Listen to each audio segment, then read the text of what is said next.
আমরা জানি যে বই মেলা মানেই কিন্তু বাঙালির সাংস্কৃতিক উদযাপন। আর বই মেলায় আসলেই একটা বইয়ের একটা নতুন গন্ধ পেলে আমাদের মনটা ভালো হয়ে যায়। ঠিক একই রকমভাবে পুজো আসবো আসবো করলে যে শিউলির গন্ধটা বেরোয়, তাতেও কিন্তু আমাদের মনটা ভীষণ ভালো হয়ে যায়।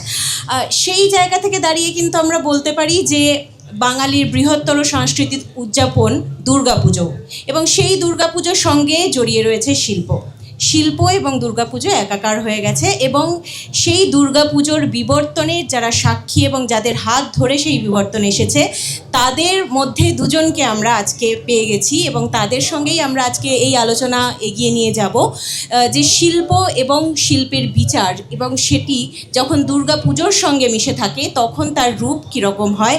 আমরা আমাদের সঙ্গে পেয়ে গেছি স্বনামধন্য দুই শিল্পী ভবতোষ সুতার এবং সুশান্ত শিবানী পালকে। তোমাদের স্বাগত জানাই। প্রথমেই, তোমরা তো শিল্পী, তোমাদের একটা আলাদা দুনিয়া আছে, আলাদা জগৎ আছে, শিল্পের জগৎ, যেখানে দুর্গাপুজো আলাদা, শিল্প আলাদা। সেই শিল্পের ভাবনার সময় আর দুর্গাপুজোর শিল্পের ভাবনার সময় কোথাও একটা সূক্ষ্ম পার্থক্য থাকে বা একটা সুতো টেনে রাখতে হয়।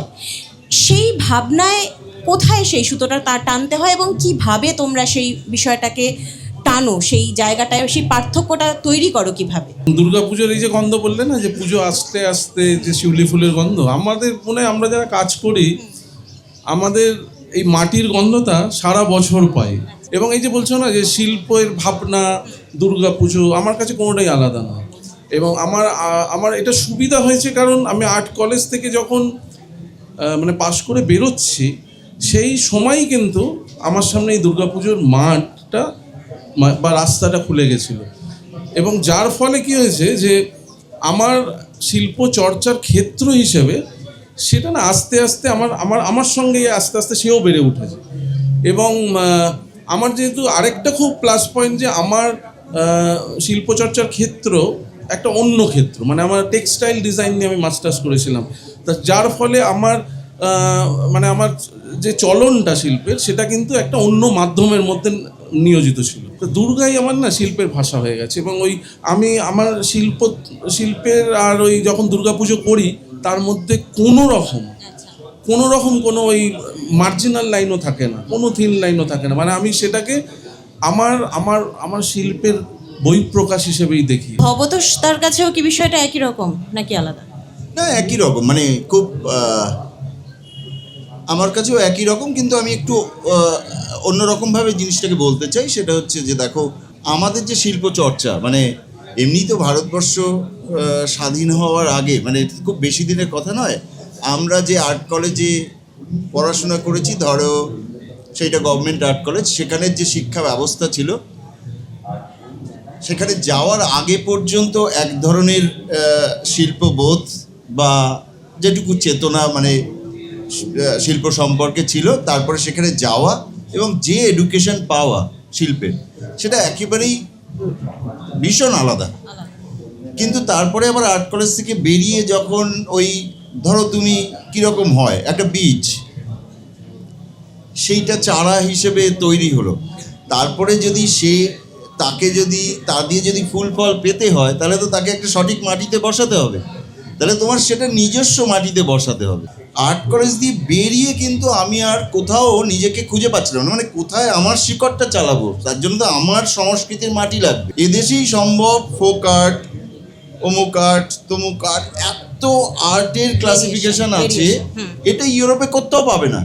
তো এই বিভাজনগুলো এখানে ছিল বলেই এই প্রশ্নটা আজও এখানে খুব স্ট্রং, মানে যে তুমি যখন দুর্গাপুজো ভাবো তখন যে শিল্প সত্তাটা কাজ করে, আর তুমি যখন নিজস্ব আর্ট করো, হোয়াট ইজ আমার নিজস্ব কাজ আর হোয়াট ইজ দুর্গাপূজা। দুর্গাপুজো তো আমাদের সংস্কৃতির ভিত। আমরা কি পুজো করি ধরি, ও পুজো করে আমি পুজো করি? একজন শিল্পী পুজো করতে পারে, মানে কোনো রিলিজিয়াস কোনো এর সাথে যুক্ত হতে পারে? যেখানে সেটা ভেঙে ফেলার কথা হয় বা ভেঙে ফেলার সম্ভাবনা তৈরি হয়, সেখানে একজন শিল্পী যুক্ত করতে পারে নিজেকে। এই উত্তর ধরেই আমার আরও একটা প্রশ্ন আছে, যে অনেকে কিন্তু এই কথাটা বলেন যে আমরা আমাদের যে শিল্পের প্রদর্শনটা এই দুর্গাপুজোর মাধ্যমে দেখানোর চেষ্টা করেছি, সেটা সবাই না বুঝলেও হবে, কারণ মানে শিল্প তো সবাই বোঝেন না, সেই জায়গায় দাঁড়িয়ে আজকে আমি যদি বলি যে দুর্গাপুজো তো সর্বজনীন, দুর্গাপুজো মানুষ দেখতে বেরোয় ঠাকুর দেখবে বলে, সেইখানে গিয়ে শিল্প তাদের কাছে একটা উপরি পাওনা। তারপরেও মানুষ গিয়ে যদি সেই শিল্পটার বিষয়ে না বুঝতে পারে বা শিল্পী এক্স্যাক্টলি যেটা বোঝাতে চেয়েছেন সেই বিষয়টা তাদের বোধগম্য না হয়, সেখানে দর্শকদের কি করণীয়, মানে তাদের ভূমিকাটা তাহলে কি হবে? আমরা যারা শিল্প রচনা করি বা তৈরি যারা করি বা যারা প্র্যাকটিসের মধ্যে রয়েছি, তারা যেমন আমাদের যাপন দিয়ে সেটাকে গড়ে তুলি, তার মধ্যে কিন্তু আমাদের ভাবনা, আমাদের প্রত্যাহিক জীবনের সঞ্চয় থেকেই কিন্তু সেটা স্থাপিত হয়। সেরকম যিনি গ্রহণ করছেন অ্যাজ এ ভিউয়ার, দর্শক, তার দায়িত্ব কিন্তু এটাকে রিড করা এবং সেই রিডিংয়ের স্পেসটা, মানে আমরা তো একটা ব্রিজ তৈরি করছি, একটা ব্রিজ তৈরি হয়েছে, এদিকে শিল্পী আছে, ওদিকে দর্শক আছে। এবারে দর্শককে আসতে হবে ব্রিজের ওপর দিয়ে, মানে তুমি এটা এটা এটা এটা কিন্তু ভাবে না যে দর্শক ওখানে দাঁড়িয়ে থাকবে, আমি এখান থেকে বলে দেবো সব, দাদা এটা আমি এই করেছি, এটা আমি এই করেছি, এটা এই কারণে করা হয়েছে, সেটা তাহলে সেই দর্শক না আমার মতো করে ওটা রিড করবে। সেটা শিল্পের আমার মনে হয় প্রকৃত চর্চা নয়। মানে আমার মনে হয় as an viewer, as an audience, দর্শকেরও একটা দায় থাকে সেটাকে রিড করবার। এবং আজকের কলকাতার দুর্গাপুজো যখন আমরা শুরু করেছিলাম 98, 97 ওই সব সময়, সেই সময় যে দুর্গাপুজো ভাবে আমরা যেভাবে ভাবতাম আর এখন যেভাবে ভাবি, আস্তে আস্তে কিন্তু আমাদেরও যে একটা মানে এটা একটা একটা একটা পথের মধ্যে দিয়ে আমরা এগিয়ে চলেছি, সেরকম দর্শকও কিন্তু না তাদের দেখার যে মানসিকতাটা আস্তে আস্তে চেঞ্জ হয়েছে।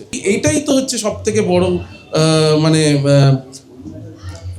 সফলতা দুর্গাপুজো, কলকাতার দুর্গাপুজো, যে দর্শক তৈরি করা।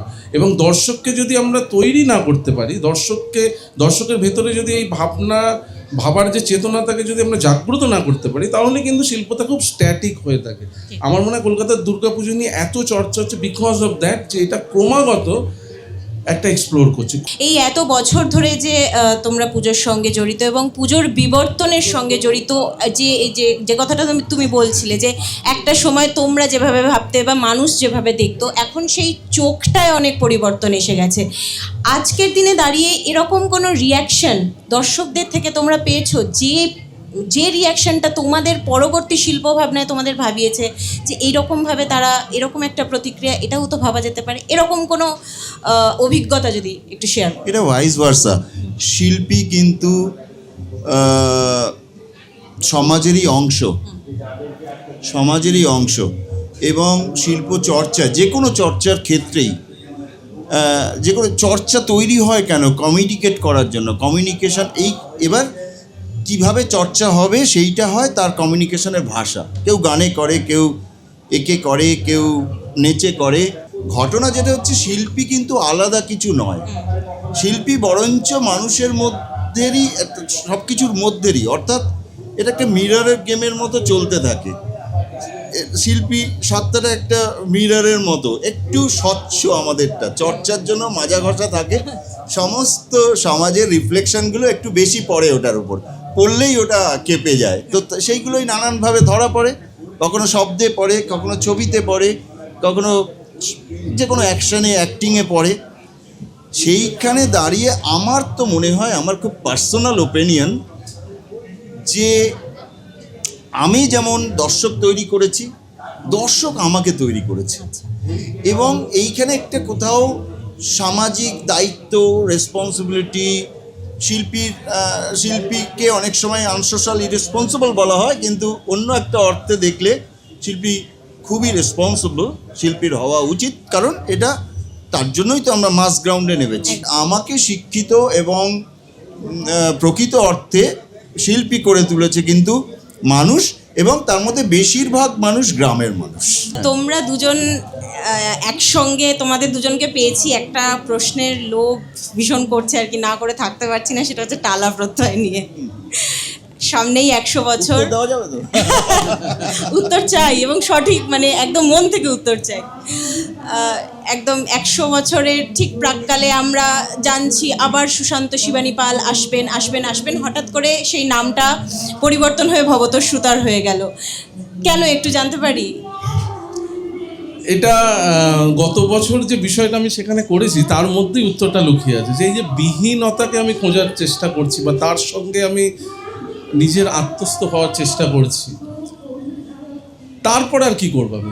একটু আগে ভবর সঙ্গে এই নিয়েই কথা হচ্ছিল, যে ভব জিজ্ঞেস করছিল যে কেন সুনন্দা তুমি হঠাৎ এরকম ডিসিশন নিলে, এবং আমারই করার কথা ছিল, এবং আমি গত বছর কাজটা ভাববার আগে আমার এবছরের কাজের প্ল্যানিং হয়ে গেছিল। তারপরে এমন একটা ঘটনা হয়েছে যে ঘটনাটা আমাকে বাধ্য করেছে যে আর কিছু না করার। মানে মানে কি বলতো, আমরা না মানে as an art practitioner you have to be very sensitive and you have to be very pure with your art, otherwise you can't create what you want. I feel that something is very negative is happening. আমি সঙ্গে সঙ্গে decision নিই যে I will not do anything, because আমি যখন ওই ক্যানভাসটার সঙ্গে কথা বলবো না, ওই ক্যানভাসটা, ওই স্পেসটা বা ওই পরিবেশটার মধ্যে কোনো রকম নেগেটিভিটি যদি থাকে, আমি ফ্রিলি সেই স্পেসটার সঙ্গে রিয়াক্ট করতে পারবো না, আমি ফ্রিলি ওই ক্যানভাসটার সঙ্গে কথা বলতে পারবো না, তাহলে আর তো আমার কাজ করার কোনো মানে হয় না। হ্যাঁ, এবং হঠাৎ করে তোমার যাওয়ার অর্থই হলো হঠাৎ করে আরেকজনের সেই কন্ট্রোলটা, রিমোট কন্ট্রোলটা হাতে নিয়ে নেওয়া। আমার খুব ব্যক্তিগত কিছু ছিল না, মানে আমার কোনো চয়েস ছিল না। কয়েকটা ক্লাব আছে, সেটা যেমন তাদের সমস্ত কিছু যা যা ইনফ্রাস্ট্রাকচার আমাদের মতো শিল্পীদের দিয়ে করাতে লাগে সেটা যেমন থাকতে হবে, সর্বোপরি যেটা দরকার আছে সেটা হচ্ছে বাজেট। এইবার দেখা যায় এর কিন্তু যদি আমরা খুব মানে মানে খুব খুলেআম আলোচনা করি তাহলে খুব হাতে গোনা এই নাম্বারটা। অর্থাৎ আমি কোথাও চলে যাচ্ছি মানে এরকম নয় যে পুরোটাই আমার একটা চয়েসে চলে গেলাম। এইবার আমি এই পার্টিকুলার এই বছরের এই ওর প্রত্যয় ছাড়া আর আমার সেখানে ঢোকার মধ্যে আমার নিজস্ব কোনো চয়েস ছিল না, কারণ আমি তো টালাপাট প্রত্যয় করব কি করব না সেগুলো তো আমার কাছে এরকম ডেফিনেটলি কখনোই ছিল না। হ্যাঁ, অফার ছিল, সেটা সুশান্তদাও জানে, বলা হয়েছিল যে 100 বছরটা আমি আরও করব, ঠিক আছে। এবং আমাকে যখন ফোন করা হয় 1 বছর আগে, তখন কিন্তু বলেছে সুশান্তদার সাথেও কথা হয়েছে, তুমি আর সুশান্তদা করবে। একবার কথা হয়েছিল যে আমরা 3 জনে মিলে দুর্গাপুজোটা করবো 100 বছরের, আমি, ভব আর সনাতন দা। মানে সেটা বলছি আমি, সেটা 2023-এর আগে, মানে 23-এ তখন প্ল্যানিং করছি, তো তখন হঠাৎ একটা কথা, আমরা যেরকম শাহরুখ, সালমান আর আমির খানকে এক করতে দেখতে চাই, এবং 100 বছর এমন ভাবে উদযাপন করবো যে সারা কলকাতার মানুষ যে এই 3 জনের একটা যুগলবন্দি দেখবে। না, এবার আমাকে যখন বলা হলো তখন আমি বললাম যে না, বেসিক্যালি আমার যেটা মনে হয় যে আমরা কোলাবোরেশন কথাটা বলি, but collaboration is very very tough job. অর্জুনপুরের একটা বিরাট স্যাক্রিফাইস আছে, মানে আমি তমাল দত্ত স্যাক্রিফাইসের কথা বলবো। তমাল দত্ত যদি এখানে একটা বিরাট অনুঘটকের কাজ করেছে বা স্যাক্রিফাইস করেছে আমি বলবো, কারণ কেউই তার নিজস্ব শিল্পীকে বা নিজেদের নিয়ে জাহির করার কিছু নেই, মানে আমাদের মতো শিল্পীদের কেউ ওরকমভাবে অন্যকে দিয়ে দেয় না। ও দিয়েছিল তার কারণ ও ভেবেছিল, ও বুঝেছিল যে টালা পার্কের 100 বছরের যে ক্রাইসিসের মধ্যে পড়েছে সেটাকে পাশে দাঁড়ানো উচিত, ও করেছে, এটা ওর ক্রেডিট। আর 2 নম্বর হচ্ছে যে আমার মনে হয়েছিল যে আমার কাছে সুশান্তদা একটা গুরুত্ব আছে, ডেফিনেটলি সেটা বিরাট, কারণ আমরা একই ফেটার্নিটির, আমরা দুর্গাপুজোকে প্রায় মানে হাতে হাত ধরে আজকে এখানে নিয়ে এসেছি। আবার আমি যদি শুভর কথা বলি, টালা পার্কে শুভ পুজোকে যে জায়গায় আজকে নিয়ে গেছে, সেইটা কিন্তু একটা দুর্গাপুজো ঠিক কী হতে পারে, মানে আমি ওর কথা তো বললামই, মানে এই যে একটা জায়গায় নিয়ে গেছে সেটার যে আবেগ, মানে সব কিছুর একটা হোল্ডারও তো লাগে, বাল্বটা যেমন লাগে, মানে তার ফিলামেন্ট ঠিক থাকতে হবে আর হোল্ডারটার কানেকশনও ঠিক থাকতে হবে। তো শুভও সেই রকম আমার কাছে, ও যেমন শুভ তেমন, তমালদাও তেমন, এবং পুরো ফেটার্নিটিটা তেমন। তো আমার কোনো উপায় ছিল না, আমাকে বলতে হয়েছে যে নৌকো ডুবে যাচ্ছে, আমি বিপদে পড়েছি, আমি সেটা চাগিয়ে ধরেছি। তোমরা একটা সময় পরীক্ষায় বসো, আবার একটা সময় পরীক্ষা নাও, মানে কখনো তোমাদের শিল্প চর্চার বিচার হয় দুর্গাপূজায়, আমরা দেখতে পাই যেখানে একটা ওই যেরকম হয় ফার্স্ট সেকেন্ড থার্ড একটা খাতায় কলমে দেখাতে হয়, তাই মানুষের বিচার আলাদা সবসময়। সেখানে আবার অনেক সময় দেখা যায় তোমরা বিচারকের আসনে বসে আছো। এই দুটো জায়গার পার্থক্য তোমরা নিজেরা কিভাবে ধরা দাও সেই জায়গাটা? আমার মনে হয় যে শিল্পের ওই রকম বিচার করাটাই যায়, এটা খুব আপেক্ষিক একটা জায়গা। মানে তোমার একটা যেটা ভালো লাগছে আমার সেটা সব থেকে বেশি খারাপ লাগছে, কারণ এগুলো সম্পূর্ণ একটা নিজস্ব চেতনা, নিজস্ব এস্থেটিক, নিজস্ব যাপন, নিজস্ব সঞ্চয়, তার উপর দিয়ে আমি সব ওটাকে দেখছি, তার উপরে। তারপর সেই সময় তোমার মানসিক অবস্থান, তোমার পারিবারিক সমস্যা, তোমার বেড়ে ওঠা, সব কিছু দিয়ে তুমি একটা জিনিসকে দেখছো। আর একটা, আমরা সারা বছর ধরে শিল্প নিয়ে চর্চা করছি, আমরা আরেকভাবে দেখছি। তো দুজনের দেখা কোনোদিন সমান হতে পারে না। এবং আরেকটা জিনিস খুব অদ্ভুত লাগে যে শিল্পের বিচার করতে এসছে যখন হাতে ওই মার্কশিটটা দেখি যে এখানে 10-এ 8 দিতে হবে, ওখানে 10-এ কত দিতে হবে, ও টোটাল 100 নাম্বার আলটিমেট হলো, গিয়ে তারপরে আবার সব কটাকে একসঙ্গে একটা মানে অ্যাভারেজ করে আরেকটা নাম্বার দেওয়া হচ্ছে। এটা তো আরো হাস্যকর লাগে। রিয়েলি শিল্পের জাজ করা যায় না, প্রোডাক্টটা জাজ করা যায়। প্রোডাক্টটা একটু বেঁকে আছে কিনা, সেলাই, জামার সেলাই একটু বেঁকে পড়লে তোমার ওটা ক্যান্সেল হয়ে যাবে, রিডাকশানে তুমি পাবে। কিন্তু ফেস্টিভ্যাল বলো বা যে কোনো পাবলিক ইভেন্ট বলো, it has to B connected with the people, the first criteria, with the society.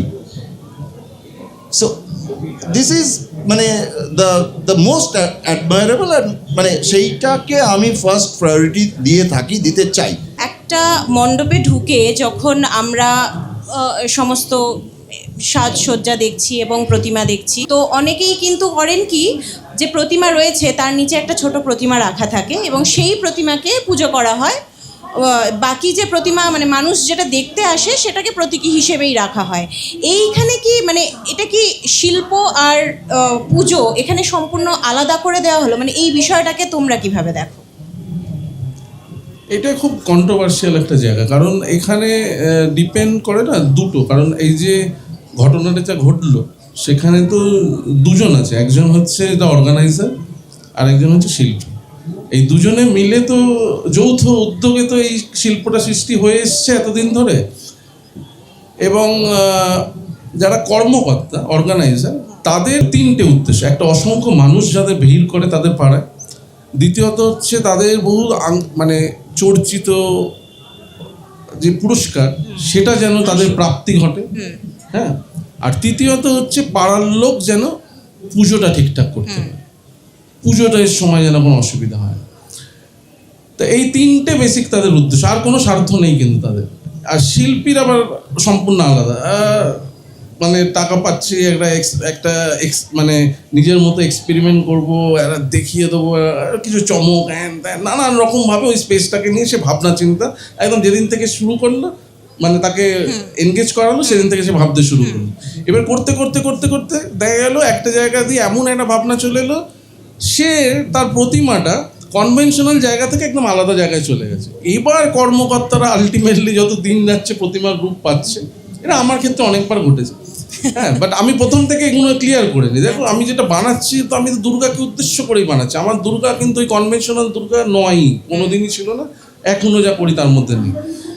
সেখানে মানে অসুবিধা হয় না। সমস্যাটা সব থেকে বেশি দেখা যাচ্ছে এখন কালী পুজোর সময়, হ্যাঁ। এবং কালী পুজোতে যে কালী মা কিন্তু প্রচণ্ড ভয়ঙ্কর, দুর্গার মতো অত সফিস্টিকেটেড নয়, হ্যাঁ। তো কালীকে নিয়ে কিন্তু বেশি এক্সপেরিমেন্ট করা যাবে না। এটা ডিপেন্ড করে ওই শিল্পী কতটা তার শিল্পকে মানে ওই অডিয়েন্সের জন্য অ্যালাউ করছে কি করছে না, অর্গানাইজারদের কনভিন্স করতে পারলো কি পারলো না, সেটার উপর ডিপেন্ড করে।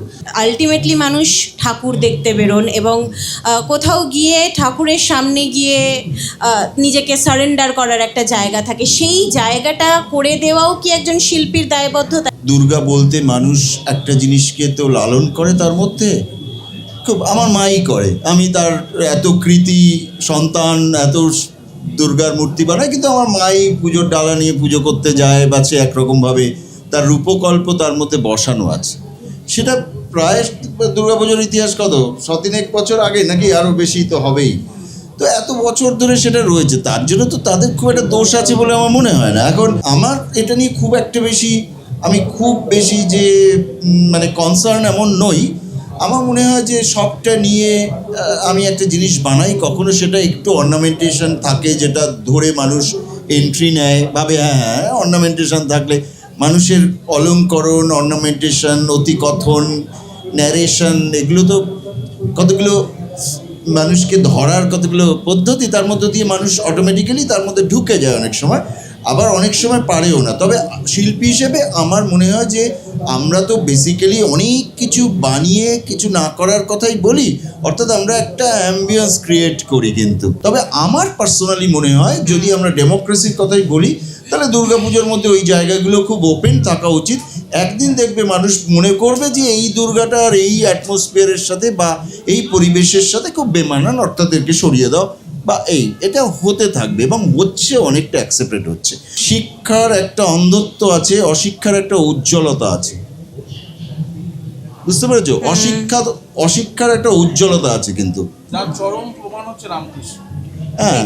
আর একদম। শিক্ষার একটা অন্ধত্ব আছে, সে কিন্তু ব্লাইন্ডলি ওইটাকেই ভাবছে ঠিক আছে, মানে বইয়ে সে পড়েছে সে।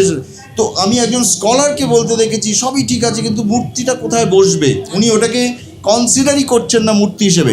আর একজন অত্যন্ত কোট সাধারণ মহিলা, সে বলছে আপনি বানিয়েছেন, আমার কাটা দিচ্ছে গায়ে দেখে, কারণ ওকে লিঙ্ক করতে পারছে জীবন দিয়ে, ওর জীবন যাপনের সাথে ওটাকে লিঙ্ক করছে। ও ফ্যান্টাসাইজ করছে না দুর্গাকে আর যে ওই রকম গোলাপি রং হতে হবে, এরকম হতে হবে, সেরকমই হতে হবে। isn't it? তো এইটাই বোধহয় বিবর্তন। এইটা তো, অতএব তুমি কোনো সংখ্যা তথ্য দিয়ে, কোনো সোসাইটির ওই সোসাইটিয়াল ব্যারিয়ার এগুলো দিয়ে কখনো তুমি এটাকে মানে তুমি এটাকে ব্যাখ্যাই করতে পারবে না যে কি হওয়া উচিত টুডেজ কনটেক্সটে দুর্গার চেহারা এবং সেটা কিভাবে থাকা উচিত। একদম। অনেক ধন্যবাদ তোমাদের দুজনকে এতটা সময় দেওয়ার জন্য আমাদের, এবং থ্যাংক ইউ। আমার বলাই হয়নি আমার, তবু সুশান্ত দা প্রতিদিন যেটা করে ফেলেছে, প্রতিদিনের দুর্গাপুজো করে ফেলেছে, এটা কিন্তু অসাধারণ। বইমেলায় এসে দুর্গাপুজোর আড্ডা শুনতে হচ্ছে। আমার মনে হয় প্রতিদিন খুব আত্মিকতার সাথে দুর্গাপুজোটা, মানে দুর্গাপুজোর সময় করে, আমার খুব ভালো লাগে। খুব মানে অনেক দিন ধরে দেখছি তোমাদের ডিজিটাল দুর্গাপুজো বা যা তোমাদের দুর্গাপুজো নিয়ে ইভেন্ট হয়, আমার জন্য নয় শুধু, এটা শুধু পশ্চিমবঙ্গবাসীর কাছে এটা একটা বিরাট প্রাপ্তি এবং খুব যত্ন করে এটা হয়। ধন্যবাদ সবাই। সংবাদ প্রতিদিনের প্রতিদিন উৎসব। হ্যাঁ।